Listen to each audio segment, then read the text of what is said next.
Allez les amis, eh bien vous savez quoi, maintenant on va aller regarder un petit peu ce que je vous promets depuis 3-4 jours, hein. On est d'ailleurs d'accord, hein, sur le sujet, ça fait quelques temps que je vous en parle. Alors je vous ai trouvé des sites internet dédiés à la stéganographie. Alors qu'est-ce que la stéganographie?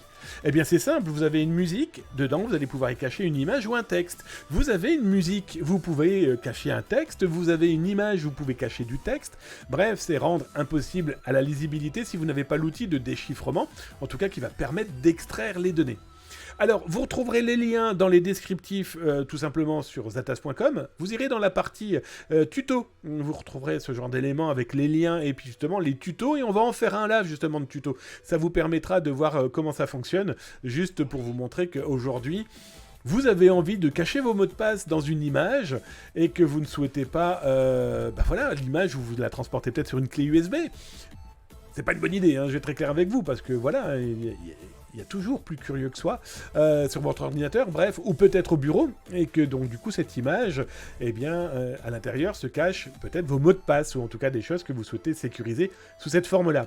Alors parmi les outils, je vous ai trouvé StegHide. Alors attention, tous ne fonctionnent pas obligatoirement très très bien, hein, ça peut être capricieux, mais ça vous permet quand même de jeter votre nez, de comprendre le fonctionnement de cette technologie qui ne date pas d'hier en plus, hein, mais qui vous permettra de tester et de voir comment ça fonctionne.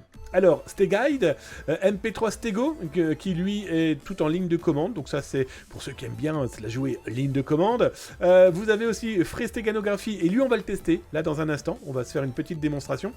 Et 2 versions pour le son. Alors le premier c'est Deep Sound. Alors Deep Sound, bah voilà, hein, vous avez une musique, vous pouvez y cacher des informations et c'est un outil qui est fortement utilisé pour justement tout ce qui est CTF. J'ai pu le voir dans énormément de CTF où en fait, bah voilà, hein, ça vous permet de regarder un petit peu dans les trames de son, hein, mais bon après c'est pas bien compliqué non plus à modifier.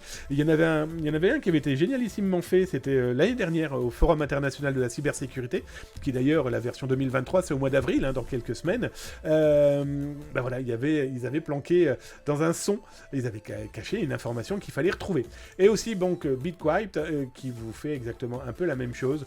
Je vous laisserai regarder, vous allez voir, c'est plutôt intéressant. Et puis si vous voulez vraiment vous lancer dans ce sujet, ça vous permet déjà de mettre les mains à la pâte. Alors ce qu'on va le faire là justement, mettre les mains dans la pâte, je vais vous sortir, hop, 3 fichiers. On va les mettre ici. Alors d'abord, on va lancer le programme qui s'appelle tout simplement, comme je vous l'ai dit, Steganography Hide a Secret Text Message. Alors comment ça fonctionne? Vous avez la partie où vous allez télécharger votre image. Alors elle est simple, hein, mon image elle est sur mon bureau. On va prendre celle-ci, on l'a vu tout à l'heure, c'est celle qui correspond à ce site internet de piratage qui protège très très mal ses utilisateurs. Voilà, on a mon image, ici je vais aller lui chercher un texte, hop, je vais chercher mon texte, je vais le rentrer directement, il est ici. D'accord, donc là j'ai mon texte et j'ai ma photo. Je vais sauvegarder l'image tout simplement et il va me créer un .bmp qui est un format d'image qu'on n'utilise quand même plus trop, hein, soyons très clairs, mais bon bah voilà, elle existe, hein. Donc voilà, cette image vient d'apparaître ici. Je vais détruire le 2 copies, il n'a plus raison d'être, je vais fermer le programme pour bien vous montrer que tout va bien. Je vais enlever le zatas, le point texte, hein, quand vous regardez c'était bien, hop, zatas.com. Et donc du coup, là, vous avez une image en .bmp, vous avez ça sur un bureau, les gens se disent « Ah, c'est une image, génial !» Bon, bah, il n'y a rien de mirobolant, vous voyez, c'est effectivement bien l'image que je vous ai indiquée tout à l'heure. Et bien là, vous prenez le logiciel, Albatroop, et vous allez chercher la même image, que je vais chercher ici. Et voilà, là le texte zatas.com est apparu. J'ai eu peur un moment dans la joie et la bonne humeur. Il existe une version un petit peu plus poussée.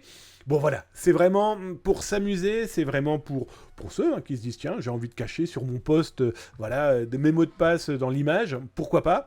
C'est surtout l'occasion de se dire tiens, je vais tester, voir à quoi ça correspond, est-ce que c'est vraiment efficace, bref, mettre les mains à la pâte parce que se cybersécuriser et tester un petit peu la cyber, c'est aussi regarder un petit peu comment tout ça fonctionne.